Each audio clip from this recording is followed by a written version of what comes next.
So now we are turning to our opening conversation. Our keynote discussion this morning is one that we at SBAN talk about all the time because it is at the center of our work, how we put racial equity at the center, because we know that BIPOC communities are those that are hardest hit by issues of commercial gentrification.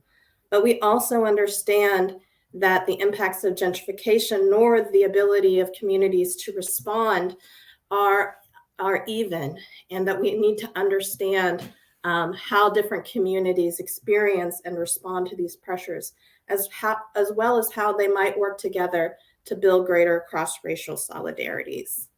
And to lead this conversation, we invited one of our esteemed SBAN advisory board members, Ms. Dionne Baux from National Main Street Center.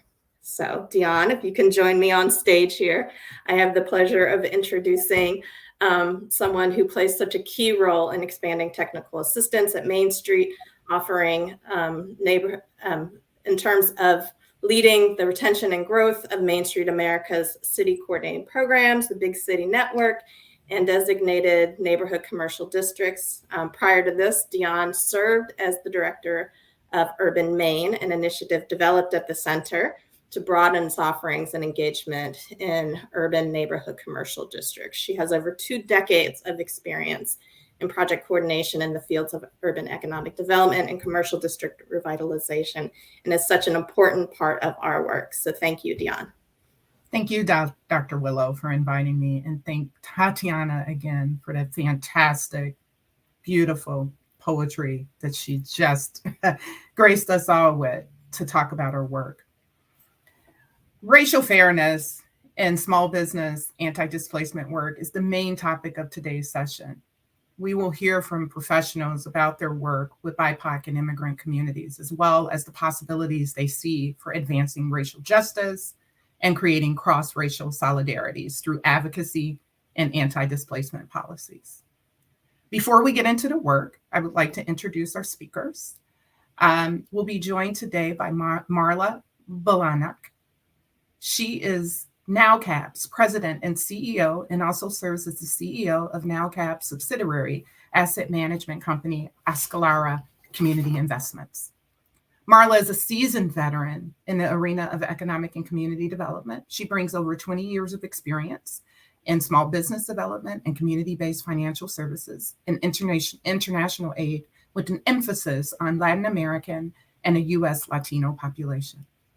Prior to joining NowCap, Marla served as the executive director of the Latino Economic Development Center in Washington, D.C., leading regional efforts to drive the economic and social advancement of low to moderate income Latinos by equipping them with skills and tools to achieve financial independence. Marla also serves as NowCap's board member, from 2016 to 2020. Marla is a graduate of the University of Wisconsin at Madison with a BA in political science, and received her MA in international economics and Latin American studies from Johns Hopkins University School of Advanced International Studies. I can go on and on. Marla has done a lot, but Marla, before I stop, I do really want to announce that you have recently been appointed to President Biden's to serve on the Department of Treasury CDFI fund Community Development Advisory Board, and is the first Latino to be elected to chair of that board, and the second female to chair the board in its 27-year history. And to have your voice there, so thank you for all of your service. Our next speaker that I would like to introduce, and then I'm going to bring them all back in so we can have a conversation, is Sky Waters.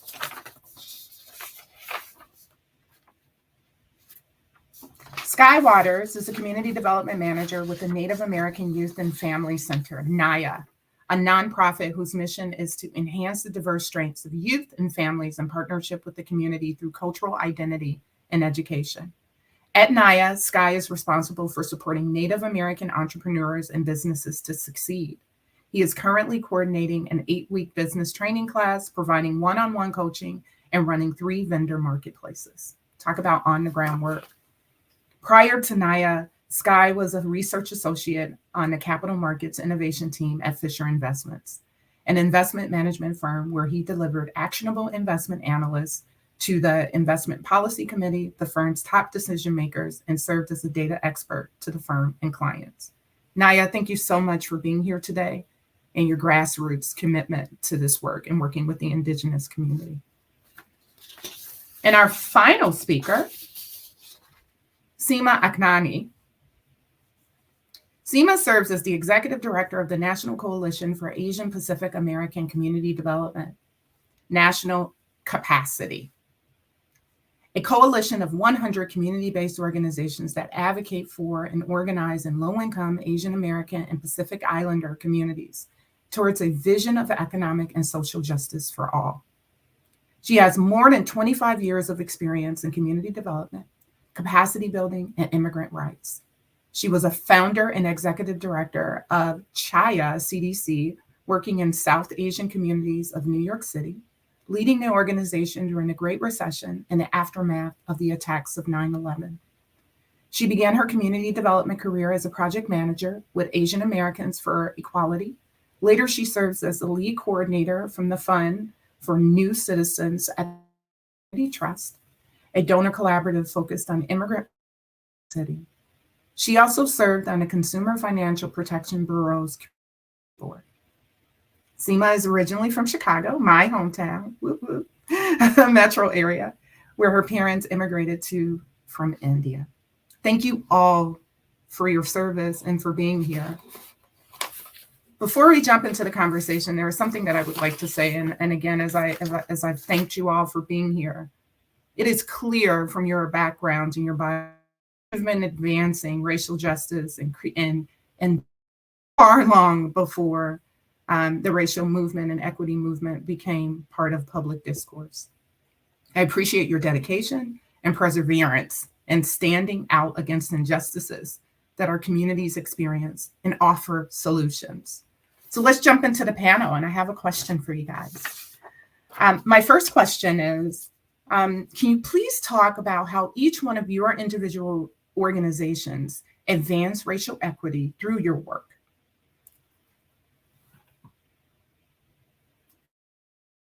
And Marla, would you like to kick us off? Sure. I'm sorry. I think I missed the note that we had an order, and it's okay. To kick it off. It's okay. It's okay. But it's so great to be here. I am so, what would I say, tied to this topic that we're talking about today. And in particular, I'm very personally motivated by the focus of SBAN with regard to supporting small businesses that are facing external shocks, whether that be economic development, construction projects, gentrification, or a combination of all of those, and that are facing existential risks because of that. But in terms of my organization, I'm so happy to be able to be here on behalf of NALCAB, the National Association for Latino Community Asset Builders. We are a network of almost 200 nonprofit organizations in the economic development space working to advance economic mobility for Latinos across the United States. And so this is on the heels of my leading a local community-based organization, as was mentioned before, that was working really, really, closely on the ground on this with many of the members of SBAN with regard to a subway construction project that is currently taking place in the greater Washington, D.C. area, in particular in two suburbs of D.C. In Maryland. And so this is very near and dear to my heart. And so glad to kind of wear both of those hats on this panel. But to answer the question with regard to my organization, the way that we're advancing racial equity is really helping to provide equal access to opportunities for the nonprofits in our network. And having led a member organization, and also having studied this and looked at data, the same systems and institutions that are built and have been erected to eliminate ethnic and racial disparities economically mirror the discrimination that our end beneficiaries face. And so what I mean by that is that minority-led organizations tend to be underinvested, tend to, if they are invested in, the funders, whether that be the government or private funders, tend to fund them at lower levels. And so really what my organization is focused on is helping provide equal access to opportunity for Latino-led and Latino-facing organizations across the US so that they can serve more clients on the ground, be better equipped to serve their clients that are in the communities where they're very deeply entrenched. And I'll just quickly sort of run through the 4 ways that we work with our organizations. So we provide capital. We ourselves are a CDFI, so we lend to our members so that they can on-lend to their constituents, or so that they can engage in affordable housing development projects. We also are a grant maker, so we provide grants to our members that are passed through from larger grants that come to us that we then disseminate to our membership. We also provide capacity building, so we're doing all kinds of work, whether that's more kind of on a management consulting side, helping organizations operate, or with regard to the technical areas where they work. We also provide collective voice. And so we're very, very active in the advocacy space, advancing issues that are pertinent to our members and their clients. And then very lastly, but not least, we provide comunidad, which is the Spanish word for community. We convene our members together in small and big ways. We just had our national conference in September. And most notably right now, in the past few months, we organized our members that are community development financial institutions under the National Alliance of Latino CDFI Executives, which is a subset of our overall membership that are all working in community lending. So I'll end my comments there until we get to the next question and pass it to the next presenter. Thank you so much, Marla, for telling us about your great work. Sky, we're going to turn it over to you. And can you please highlight the fantastic work that Naya has been leading? Yeah, thank you, Dionne. And again, my name is Sky Waters. I'm a citizen of the Osage Nation. And I'm the Community Development Manager at the Native American Youth and Family Center, NAYA. And we serve the Portland community, or the Native American community out in Portland, Oregon. And we're really advancing racial justice through reclaiming place and space for the Native community. And we're doing that through this idea of a Native Arts and Business District.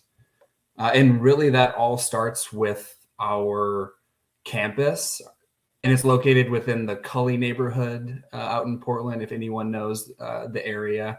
But really we had the vision of bringing Native folks closer to NAYA so they could access our services more easily. And we've done that through affordable housing. So we have 3 affordable housing developments. They're bringing about 165 Native households into the Cully neighborhood and very close, about 1.5 miles to NAYA. And as we're bringing these folks in and closer to us, we also want to provide more economic opportunities. So we merged with a small economic development nonprofit at the heart of the pandemic. And through that, we now manage about 24,000 square feet of commercial space. And it's really allowed us to provide affordable retail opportunities to the Native community and also other BIPOC business owners. We're also running a number of business technical assistance programs. We have an accelerator program that really helps businesses that are a little bit further along in their journey really scale up to that next level and really create a sustainable living wage business for themselves. And really, the last piece of this Native Arts Business District is the art component. So we really wanted the Native community to feel and wanted the area to feel and look like and be proud. And we do that really through art. And we put art is infused throughout all of our affordable housing complexes. And we are also creating this cultural arts corridor where there'll be public art installations throughout the Cully neighborhood. And finally, we are working on creating a Native Arts incubator space. We just signed the lease on a commercial property where we intend to create a sort of a Native Arts gallery where folks from Portland can actually come and purchase art from the vendors and art community that we work with. And that's really how we are working on advancing equity. Sky, that's amazing. Nea is doing fantastic work and really creating that sense of place and belonging for the Native communities. Thank you so much for your efforts. We're going to turn it over to Seema to answer the same question. And what is capacity doing, national capacity? Yeah, thank you so much. Really appreciate being invited and to this amazing discussion and to be part of the SBAN network, which, was excited to be part of in the beginning, and great to see it having continued and grown into what it is today. So Seema Agnani, I go by she, hers, and national capacity. The pun is very much intended. We are a coalition focused on building the capacity of our members in local communities. So we're a coalition of more than 100 organizations working in low-income Asian American, Native Hawaiian, and Pacific Islander communities across the country. We're also, so we function both as a coalition on the national level as well as an intermediary. So similar to my colleagues, our approach is really to invest and support local organizations. We feel that, our values are very much that is the best way to advance racial equity in this country. And so, on the national level where I sit, we do collective policy advocacy work in partnership with some of my colleagues on the call here today, as well as other civil rights organizations to really push for policies that advance inclusion and equity for all BIPOC communities. In terms of our intermediary work, we are also a HUD intermediary. So we support a network of housing counseling organizations that do the hard work of supporting tenants, helping home buyers navigate that process, and then, of course, preventing foreclosure. On the other economic empowerment side, our small business program is something that was growing when the pandemic began, but has really become core to our work and has continued to grow. And that's really a shift that occurred because of, sort of the unique challenges that the Asian American and Pacific Islander community have faced since the onset of the pandemic. And then lastly, and perhaps, most importantly, is we do spend a lot of our time convening groups, investing in solidarity across communities locally, right? So we are, through the work of our members, supporting efforts to celebrate our cultures, the, cultural districts, the Chinatowns, where I used to work in Jackson Heights, Queens, South Asian district. Our members are using the arts as a way to preserve these cultural districts that we hold dear, and as we all know, play such an important role in supporting our communities and advancing racial equity more broadly. So I'll stop there. Thank you. Thank you so much, Seema. All of you, although you're working with different populations, there is a lot of similarities of how you are really trying to uplift culture and make sure you're preserving that, but ensuring that these businesses, when often we know that these communities are underrepresented and underserved, as Marla so eloquently pointed out. With that, and we can popcorn in these answers and just have a conversation. What are some of the challenges that you're seeing your unique communities face, these particular businesses? What are the challenges that they're facing? And how are you trying to overcome those challenges to make certain that it's easier for these businesses to thrive?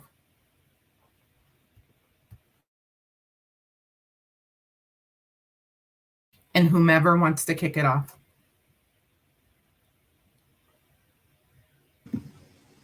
I can go if we want to just keep the consistency. Sure. There's comfort in predictability. So that's right. That's right. I will just say. So I think having worked on this on the ground, and that's sort of the perspective that I'll be bringing with regard to this question, is I think some of the challenges, and I do want to be careful about making broad statements about any community, because as we know, every individual person is different, let alone members of one specific community. So I want to kind of make that clear. But I think if we want to kind of speak in general terms with regard to Latino businesses, I think one challenge that I've seen when there are these external forces that I mentioned before. So like in my previous role, we had a business corridor where there was a county building being built literally in the middle of a triangular corridor of businesses. And so it caused all sorts of challenges with regard to accessing the businesses, reducing foot traffic, you name it. It was all there, and over the course of several years. And so some of the things that we saw there were, of course, for our population and like many immigrant populations, language is a barrier. And so, the role that we played there was serving as a go-between or a liaison between the county government, the construction team, and the businesses, and just kind of being there to communicate any changes, any updates, any closures, anything really.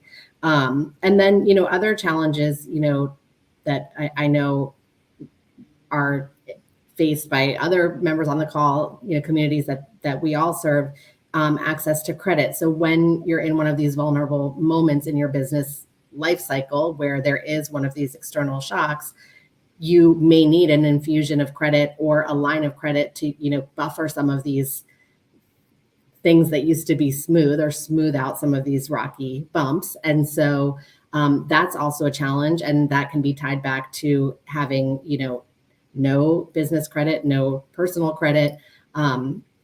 So it's all very, very intertwined.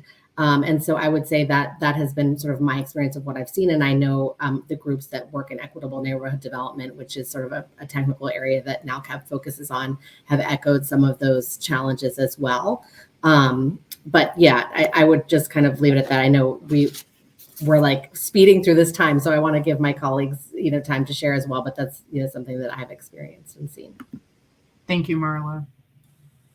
Scott. Yeah, we can keep the order.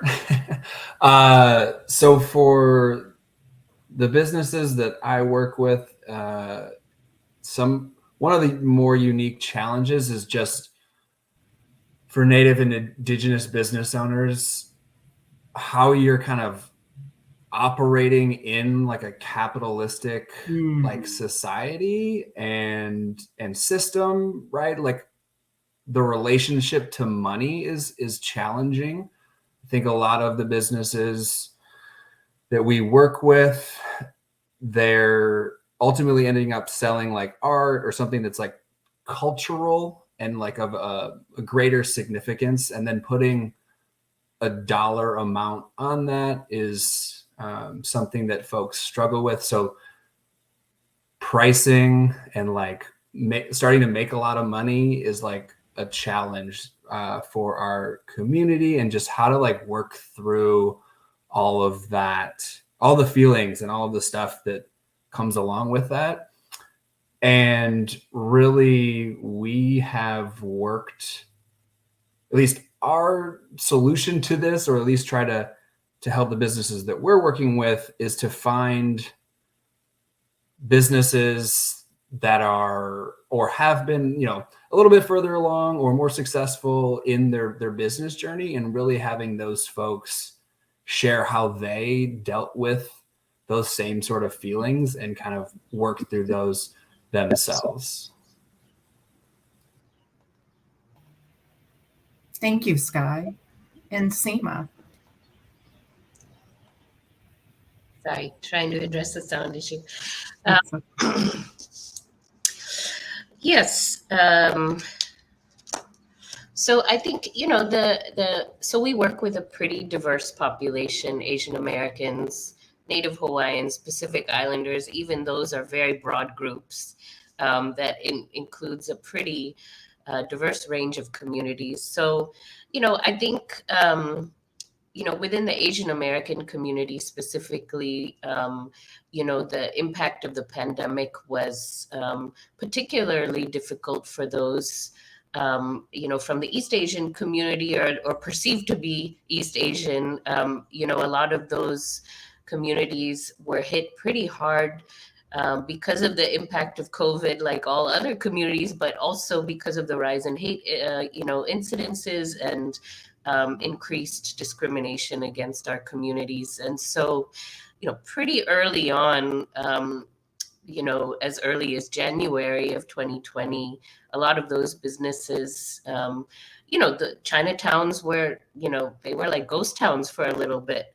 You know, we actually had our board meeting in San Francisco's Chinatown in February, and already at that point, you know, those businesses had lost 80% of their revenues.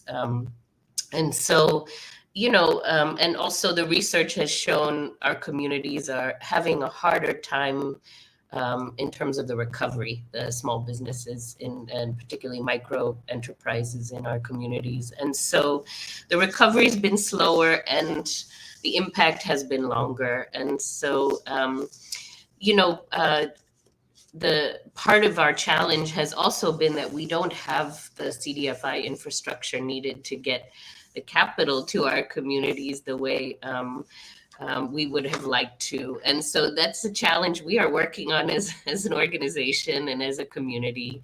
The relationships didn't exist with the financial institutions in a way that they were able to move quickly. And then, of course, the linguistic and cultural barriers, you know, aversion to debt. Nothing is available in the languages we need them to. And so, again, our groups on the ground are really the most effective way to reach these communities and work with them. And so, you know, growing that capacity, building our group's ability to really respond to crisis effectively and be nimble, and simultaneously thinking about how do we really get the capital into communities to help rebuild in this moment. And so, you know, it's long-term work that we are doing. And all we can do is continue to build. I do think convening our groups and helping them learn from one another is really critical. You know, strategies, some groups really got creative, and where, you know, communities were extremely creative over the past few years. And so, you know, that is the bright side of all of this, is the, you know, creativity and entrepreneurship that does exist in our communities. And, you know, I think, you know, supporting those types of ideas and advancements are the way we're going to be able to move forward. You know, I think in terms of some of the issues that Marla was raising about construction, and, you know, I think one thing that's really been on my mind is the Jobs and Infrastructure Act, with all these resources that are going into communities. You know, how do we make sure our communities benefit from those investments and are not left behind? So I think in terms of the small business district stabilization, we're talking about the need for community planning. How do we make sure our small businesses are engaged in those processes? And so communities can have a say in what happens to their neighborhoods, really, at the end of the day. That's right, Seema. And that's a fantastic segue to my next question is, the Infrastructure Act, how will it impact our communities, all of our communities? And how are you guys really working to create, I would say, cross-racial solidarities amongst all of the groups that the BIPOC communities that we're talking about now? And can you highlight some of the successes and challenges that you've experienced when you're connecting with allied groups? I'm sorry. Oh, I hope you didn't hear that Zoom call coming through, but I apologize. I could not turn that off. Yeah, so I'll repeat my question in the event the Zoom call cut us off. How is each one of your organizations building cross-racial solidarities? And please, can you highlight some of the successes and the challenges that you're facing in your work when connecting with other allied groups? I will kick it off just to make it round. And also just with regard to your comment about, infrastructure and how we're trying to do our best to make sure that there is equal access to that opportunity. So I think, that's some of the work that we do, and that I know that Seema does as well, is trying to help our members access federal opportunities, which, if anyone on this call, which I'm sure almost everyone on this call has ever, worked on a federal proposal, they are no joke. This is not something that you just wake up one day and know how to do, so, and I personally have, been involved in efforts where it's, you really have to learn by doing, and hopefully you have someone, who can help you along the way. And that's something that we have done, is subsidize consultants for our members to access federal opportunities that they have not successfully been able to access in the past. And, one example, and this is not with my hat as part of the CDFI Fund Community Development Advisory Board, but just as someone who works with a lot of CDFIs and aspiring CDFIs, to become certified as a CDFI. And we understand, why that is. You want to have a process that has integrity and that is not just, open to anybody who wants to lend. I mean, this is very delicate, but the process to become certified as a CDFI is very challenging. And so we really want to help our members along that path. We have a lot of members who have tried to become certified and have failed. We have members who have become certified, but then weren't able to get recertified. It's just, it's really a language that you have to learn, speaking of languages. And it's, it's really not straightforward for, not just CDFI fund, but really all federal bids. So I just wanted to put that little note out there. But the other thing I was going to say is I wanted to highlight, we've been doing a lot of work as of late with the African American Alliance of CDFI CEOs, which is, a parallel institution to the group that we've put together of our member CDFIs. And we actually have been doing a lot of advocacy together. We're doing, right as I speak, advocacy around opportunities with the Greenhouse Gas Reduction Fund that is coming out from the EPA, another opportunity that we do not want our communities left behind on.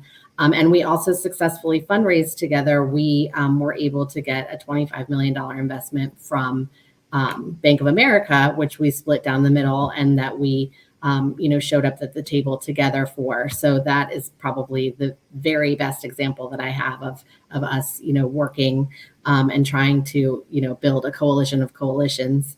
But I think it's so important. And I think, we also face resistance from our communities who are wary, of, and I think really some of our members of our community have kind of bought into the idea, that we're often pitted against each other. And so we, create these competitive feelings where we really should be looking at better ways to collaborate. And so that's something that, we're really working to show, like have tangible proof that we are stronger together. We are more successful together.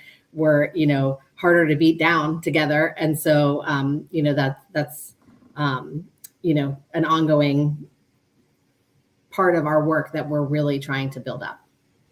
Thank you, Marla. I appreciate that. Power of numbers, right? There is more power with many of us going together and on the same message than coming divided.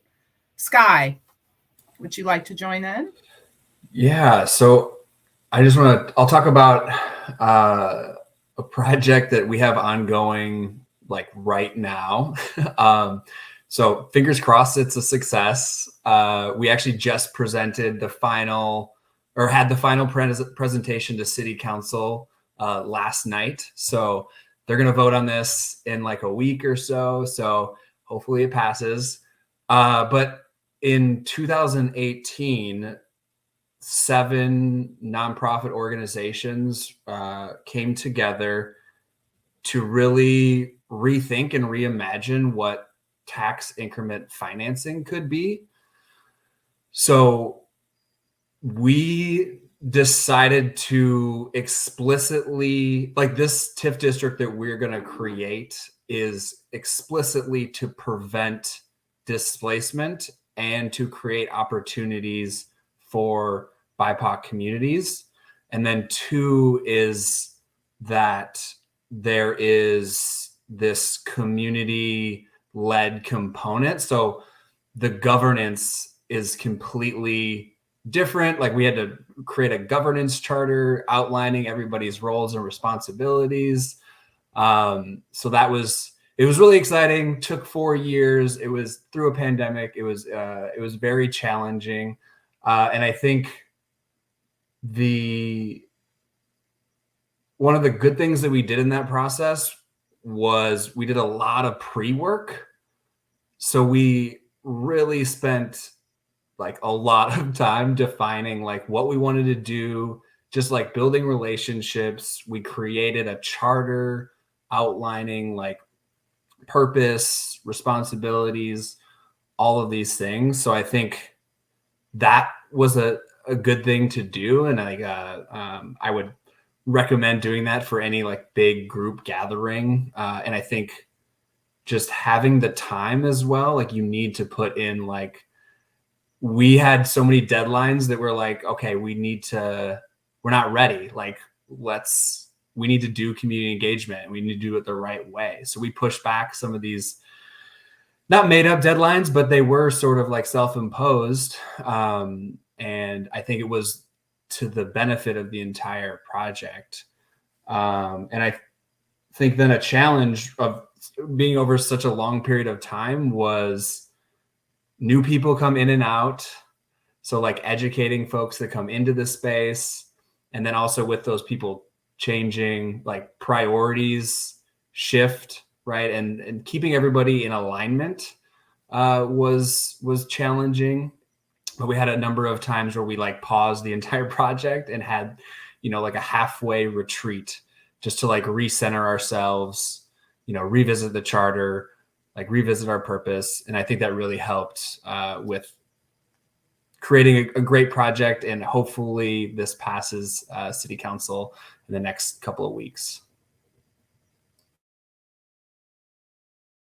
Thank you. Talk about how do you change a CBA to inform a TIF process, or a community benefit agreement to inform a TIF process, and pushing back on community engagement in that administered tax increment financing in Chicago. Many of our communities would have loved to have had this opportunity to engage. Thank you, Sky. Seema, can you please share your cross-racial oh my goodness, I can't speak anymore. Solidarities and successes and challenges that you face. Yeah. I mean, there's so many. We could have a session just on that issue. But, I would say, on the national level, we are doing our best, again, to work in alignment and in partnership with our national partners and really push for policies, do the hard work of coming to agreement and, then working together. Things like supporting reparations policies are becoming more and more important for us to be outspoken about, things like that. On the local level, our communities have been working in coalition with other communities of color all along. And so what we're trying to do is, because we had an influx of resources in the last few years, to support work around addressing the rise in hate incidences against our community, we decided to target those funds to do this long-term coalition building work in local communities. So these coalitions that already exist, supporting our members in being able to take the time to do their own internal work, as well as, deepening partnerships that are already there, and helping our communities to address, anti-Blackness that does exist, as well as helping other communities understand who we are. And so, I think that is, again, the long-term work that we need to do together. And so we decided that was the best use of our resources, given all the other work that is happening in the Asian American community. Decided that, this coalition building at the local level is really where we'll get the right outcomes if we can just pull over and spend a little time building trust. So that's what we're trying to do right now. Thank you, Seema, Sky, and Marla, for your fantastic responses. I can continue asking questions and would love to just further engage with you all offline. But I would like to open up the question and answer portion of the session to allow some of our audience members to ask you questions. So, Dr. Willow, I understand there are questions we have from the audience. There sure are. There's been robust discussion in the chat. A lot of thanks for the comments that have already been made, as well as I think you guys tackled a lot of the questions that folks had around collaboration and allyship across your different respective organizations and groups that you serve. One of the questions that came up in terms of challenges that you guys did not address that I think is really relevant is around the generational gap between older generations that might own some legacy businesses in neighborhoods and the ability to pass down to a younger generation. So how do you see that sort of intergenerational mobility working amongst the communities you serve?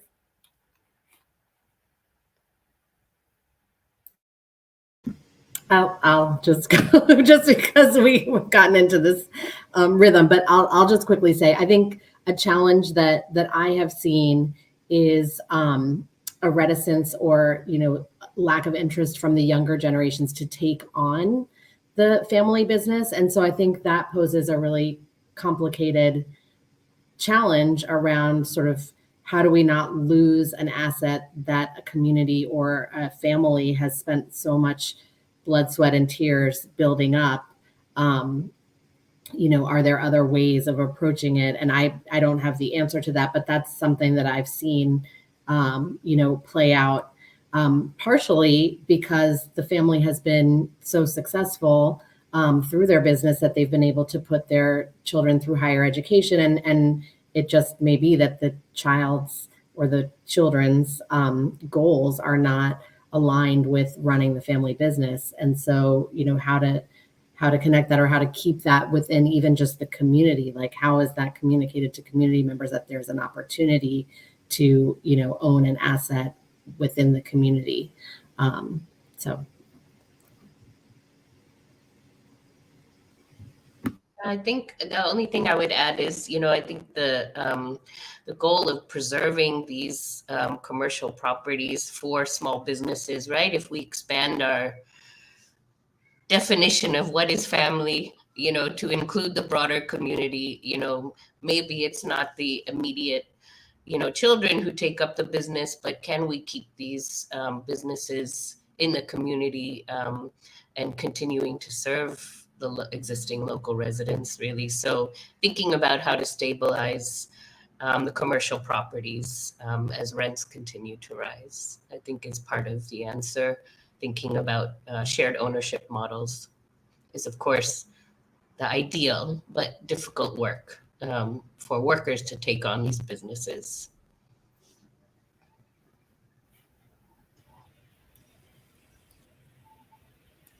Yeah, and I guess I'll just add a little bit.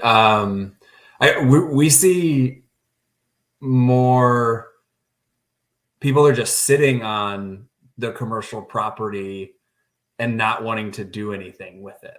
So I think that's, or like they want an exorbitant amount of money. So that has really been a challenge as we continue to work on building out this Native business and arts district. You know, we've approached numerous property owners in the neighborhood about it, and they have no plans to do anything with the land. They're just really speculating and sitting on it. So that has definitely been a challenge of just like how, or what's their, what is the transition plan for those? Great. We also had questions. I think, Marla, you mentioned the Greenhouse Gas Reduction Act, and I think there's questions, I think, that we've been grappling with throughout the different sessions about the impacts of the climate crisis, especially on businesses. So I'm just wondering how you guys see this playing out in some of the communities you serve.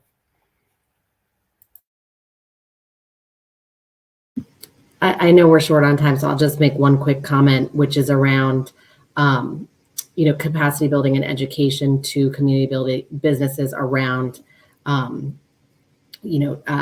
environmental upgrades.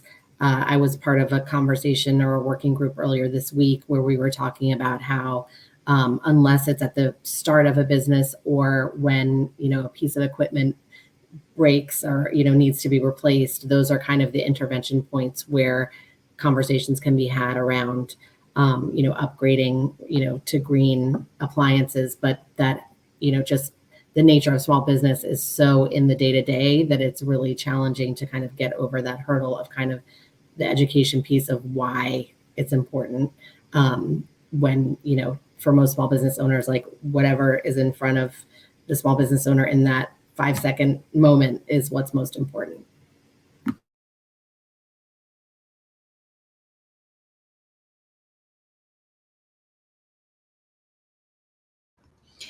Yeah, I guess, thinking about integrating climate solutions into our planning processes is the way I'm thinking about it now.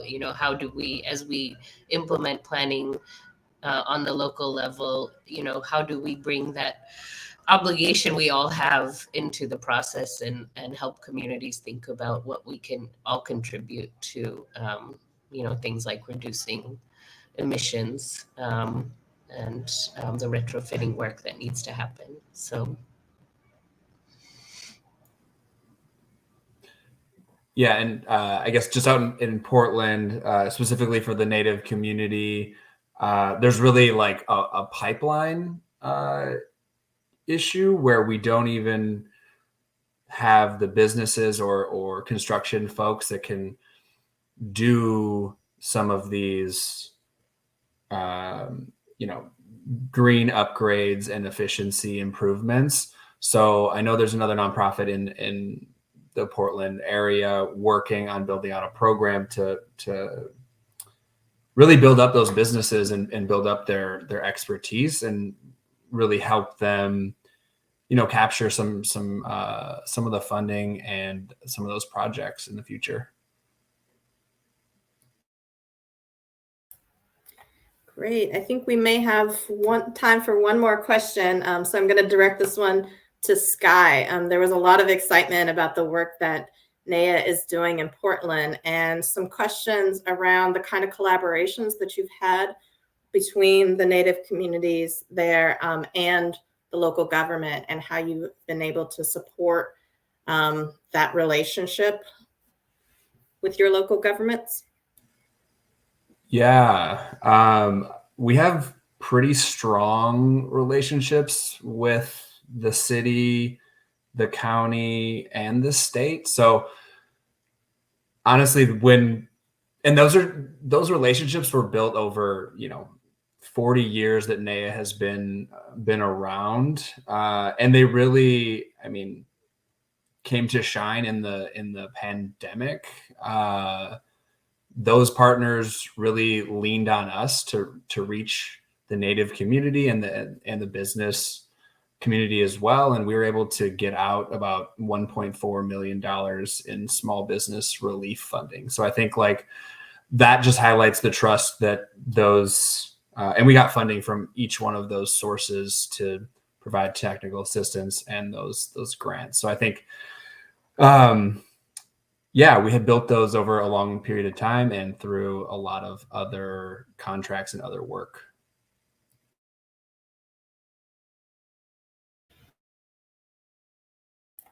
Excellent. I'll turn it back over to you, Dionne, to close us out.